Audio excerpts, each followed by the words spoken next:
What hello people's internet, my name is Kevin and welcome back to another video. Okay guys, so for today's video I'm going to be doing my quite late April wrap up, but sure, you know what, better late than never, that's what I always say. Anyways, in the month of April I only managed to read 3 books, and honestly my average reading nearly like every month is always 3 books. I nearly always, I say always, read 3 books a month. But 3 books is always better than 0 books. So yeah, let's just jump on into this and let's talk about the books that I did manage to read, what I liked and what I didn't like, because there was one in particular that I really didn't like. So we're gonna start with that book that I really didn't like, and that is Naomi and Elys No Kiss List by Rachel Kahn and David Levithan. Okay, I give this book a 2 out of 5 stars. Yeah, I was really disappointed with this book because I love Rachel Kahn and David Levithan books, and this is the second David Levithan book I've read recently that has really disappointed me, and I don't know what is happening. Why am I not liking them anymore? But I don't know, and it's really sad. Anyways, if you do not know what this book is about, this book follows a girl named Naomi and a boy named Eli, and they're like best friends.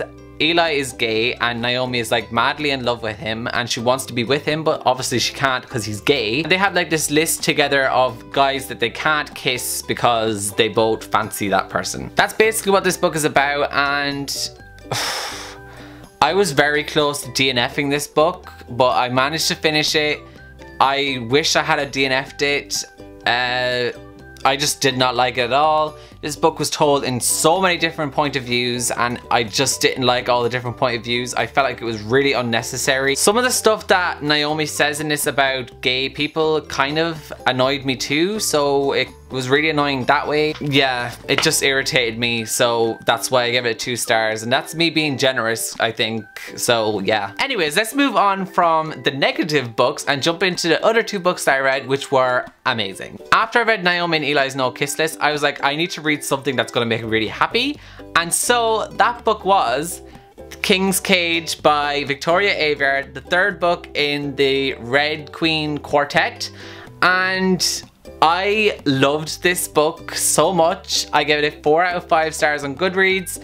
I just couldn't give this a 5 stars just because the ending wasn't on a cliffhanger, as the last 2 books have been ending on cliffhangers, and this one didn't. That's really the only reason I couldn't, because it just wasn't, I don't know, a dramatic ending compared to the other 2.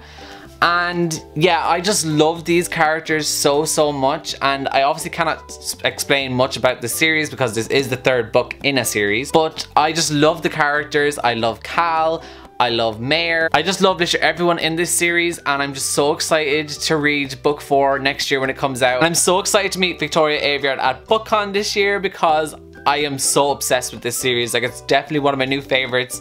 I love it so much. If you guys haven't picked it up, I would highly recommend that you do. It's just so good, so fast paced, so entertaining, and I just love it. I flew through this book. I'm so happy I read it after Naomi and Elys No Kiss List, because this is exactly what I need after reading that like disaster for me. So this book was just everything I needed at the time. The final book that I read in April was The Upside of Unrequited by Becky Albertalli. Now, I absolutely love this book. Like, oh, I love it so much. I read Simon vs. the Homo Sapiens Agenda in March, and then I read this in April, and I am in love with Becky Albertalli. Her books are just so amazing. They're so diverse, and it just makes me so freaking happy.